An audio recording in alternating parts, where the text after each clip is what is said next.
When you woke up today, everything was different. Yet everything really is the same. Whether we wanted change, whether we like it or don't like it, all of that is incredibly important to acknowledge of where we are because it's going to be what we get to bring to the table for the problems and solutions that we will work toward today. What happened yesterday? What happened as we woke up?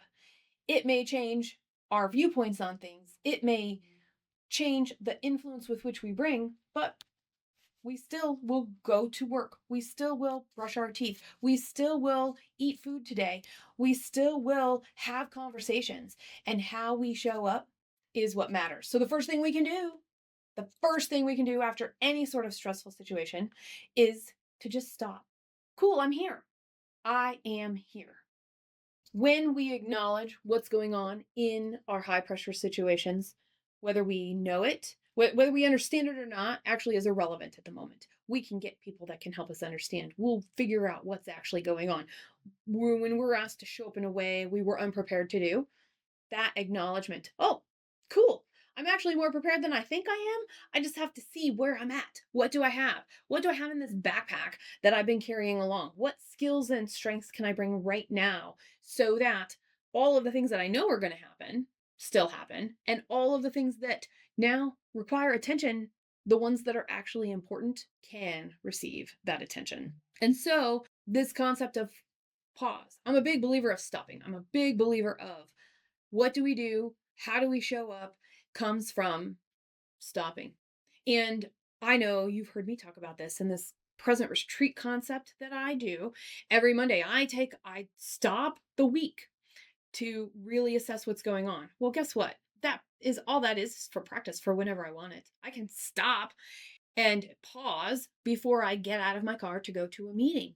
This might be a really important sales event that I am showing up for. I might be asking for money. This may be a really important sales event.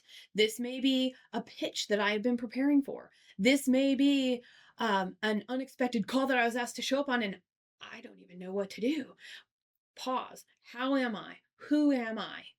And have that. Then, who am I meeting with? What do I think their goals and objectives would be? Then, how do I feel about those goals and objectives for where I'm at and what I'm trying to do? And then, step out of that car and go. One step at a time and get yourself a glass of water, maybe a coffee. Not me, that wouldn't be coffee, it would be tea. Get myself a cup of tea and off we go. And show up to be present. Everything else gets tuned out. And I think that's the key. The key is when we pause, we understand what shape we're going to be working within. And then anything that's not in that shape can just be set aside. And I know in this world where we have instant notifications, where we have reminders all of the time, where we have this need to get back to whatever happens and be accessible, to be of service, that shape also allows us to know, well, what's in and what's out in this moment. It's not that it's never going to come back in, it's that this time is precious. This time has a focus, and how do we want to use that? And so in my present retreat, that's the whole day. And I will tell you what, that is the hardest thing to do. Don't take a phone call. Don't check an email. Don't get on social media for inspiration. Don't read your favorite articles that are online because they're also inspiring or help solve problems. Those things allow other stuff to like creep in and seep in. So, what is that protected space? And it's time. It's time. It could be 2 minutes, or it could be 2 hours, or it could be all day. That protected time to just center. Who are we? What do we want to achieve? Who are we meeting with? What do we think they want to achieve? And look for that commonality, going in ready to listen, going into ready to be of service, and hold your own boundaries. What do I want? And if I can't get what I want, or if I have to give up something that is a priority for me right now, it's okay to acknowledge that too. And I think that's the key piece is what about when we can't agree? Do we still have to go forward? I can't believe I just said that out loud because I hope you said no in the silence. I hope you said no in the silence because it's true. We can stop at any point in time. We can say, "Oh, okay, we tried, not now." We can stop and we can say, "Oh, actually, what we're talking about sounds great. The thing is, here's the path I'm on. This is where my priority is. Maybe I can find somebody else to help you with your priority." and understanding, because there's a cost. The cost of deviating from your own goals, if it's just to be of service, that actually holds you back. That's not cool. And I'll be the first to tell you that anytime. You can call me up anytime and tell me something. I'll be like, okay, I see that, or that's not cool. How's that help you? And that sounds selfish, but you know what? Having a relevant business that is attractive to people, having a business that actually is serving a purpose in the world while being of service doesn't necessarily mean I get to be of service all the time. I have to say no so that I can be of service to the greater good, the greater mission that I've chosen with the Bold Business Podcast, with Red Direction. And I'm guessing you have those things too. Own it and claim it. Because until you do, everything is wishy-washy. Until you do, there's this whole area of, well, what's my next best step? That's it, right? What's my next best step?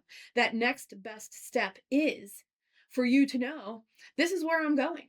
And it either fits in or it doesn't. Now, I'm not saying things come along that don't stop. I actually have an example for you. Every quarter, I put goals together for Red Direction and the podcast, right? And uh, they have to be 10 or less. And what I have found with that is some will fall off because we just don't have the time or the resources or the interest. Some fall off because it's not the right time. I actually have two initiatives that I thought were going to happen in February, March time of this year that never happened. And I'm like, well, they're not happening. We're pushing them. They're still not happening. It's just not the right time. We have other things where we can make an impact and we're doing good work. So I let them sit.